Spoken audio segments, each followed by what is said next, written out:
इस कहानी में 5 दोस्त अलग अलग संस्कृतियों से आए हुए एक कॉलेज में मिलते हैं। वो सभी ताजमहल के पास पढ़ाई कर रहे थे और अपने जीवन के सबसे डरावने अनुभव की तैयारी कर रहे थे। उनका मकसद था एक सुनसान जंगल में पिकनिक मनाने का, लेकिन उन्हें पता नहीं था कि वहाँ उनका सामना एक रहस्यमयी गुफा और उसके भयानक रक्षक से होगा। क्या उन 5 दोस्तों का पिकनिक सफल होगा? आइए जानते हैं। लेकिन उससे पहले सब्सक्राइब बटन पर क्लिक कर दीजिए और नोटिफिकेशन को भी ऑन कर दीजिए। तो अब शुरू करते हैं।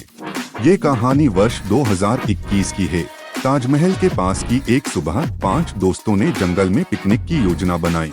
वो सभी उत्साहित थे और रोमांच का अनुभव करने के लिए तैयार थे। वो एक गाड़ी में बैठकर जंगल की ओर चल पड़े। वो 5 दोस्तों आदित्य, सपना, राहुल, लीना और अली है। आदित्य दिल्ली से आया विज्ञान का छात्र था, जिसका दिमाग बहुत तेज चलता था लेकिन डरावनी चीजों से जल्दी घबरा जाता था। सपना मुंबई की रहने वाली कला और रचनात्मकता की छात्रा थी, लेकिन उसे भी अंधेरे से डर लगता था।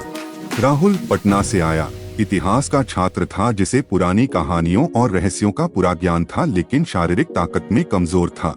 लीना कोलकाता की रहने वाली मनोविज्ञान की छात्रा थी, जिसके पास मानसिक स्थिरता और लोगों को समझने की क्षमता था और वो असाधारण घटनाओं पर विश्वास नहीं करती थी।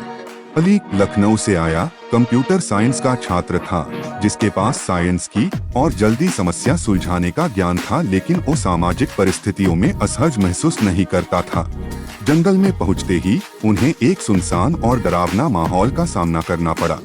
हवा में अजीब सी खामोशी थी और पेड़ों की पत्तियां सरसराने लगी। इतने में सपना ने कहा कि जगह कितनी रहस्यमयी है।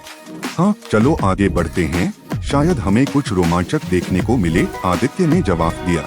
और राहुल भी कहने लगा कि उसे यकीन है कि यहाँ कोई पुरानी कहानी छिपी है। चलते चलते उन्हें एक गुफा दिखाई दी। गुफा का द्वार बड़ा और डरावना था, जिसे देखकर आदित्य ने कहा कि ये गुफा अजीब है। चलो देखते हैं अंदर क्या है।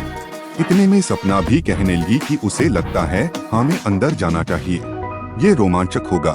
और राहुल भी कहता है कि हाँ, मुझे भी जानने की उत्सुकता है।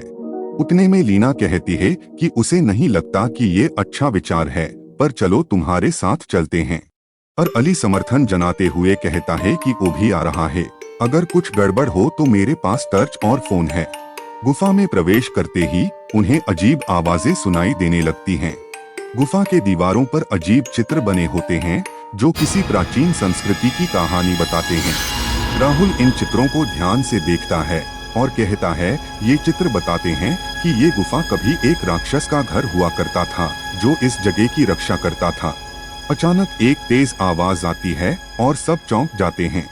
सामने एक भयानक राक्षस खड़ा होता है, जिसकी आंखें लाल और डरावनी होती हैं। राक्षस कहने लगता है कि तुम लोग यहाँ क्या कर रहे हो? ये जगह मेरी है, यहाँ कोई नहीं आ सकता। और आदित्य जवाब देता है कि हम माफी चाहते हैं, हम यहाँ गलती से आ गए हैं। फिर सपना भी उस राक्षस से कहती है, हम वापस जा रहे हैं, कृपया हमें जाने दें। फिर से राक्षस आक्रोश में जवाब देता है, तुम लोग अब यहाँ से नहीं जा सकते। दोस्त मिलकर राक्षस से लड़ने की योजना बनाते हैं।